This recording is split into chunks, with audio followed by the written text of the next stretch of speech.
કેમ છો? મજામાં? આજનો સુવિચાર છે લગ્ન મેરેજ. આ સુવિચાર ફ્રેન્કલિન ટ્વિસ્ટ કંપનીના સહસંસ્થાપક એવા શ્રી લીન જી રોબિન સાહેબે ખૂબ જ રીતે લખ્યો છે. લગ્ન મેરેજ, સુખી અને સફળ લગ્ન બે માફ કરનારાઓ ઉપર આધાર રાખે છે.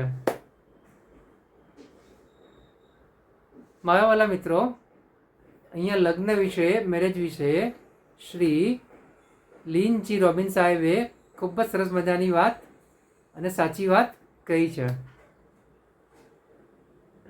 આપણે ઘણીવાર જોયું હોય છે, અનુભવ્યું હોય છે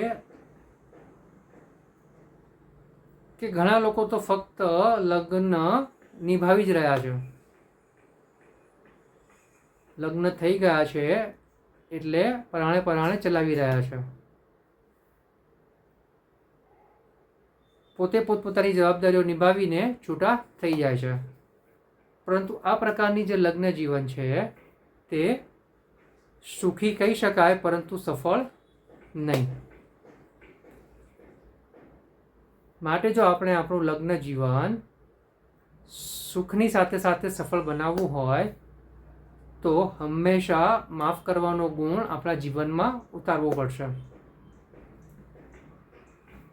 જો આપણે આપણા પાર્ટનરને તેણે કરેલી ભૂલો માટે માફ કરી શકીએ તો તે આપણા માટે પણ ખૂબ જ ઉર્જાવાન સાબિત થશે.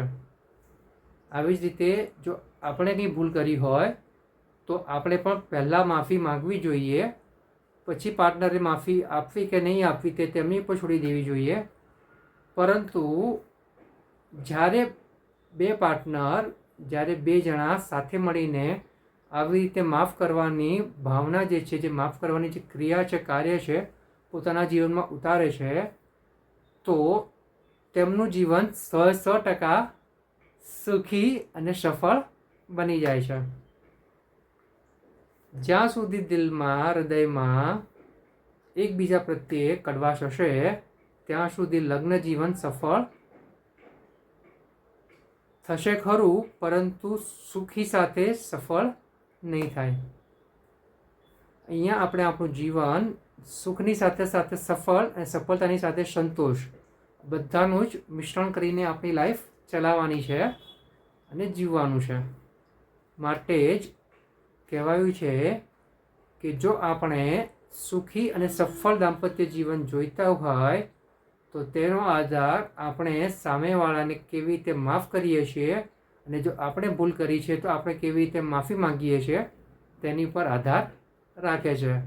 બસ આટલું જ આપણે આપણા જીવનમાં શીખવાનું છે.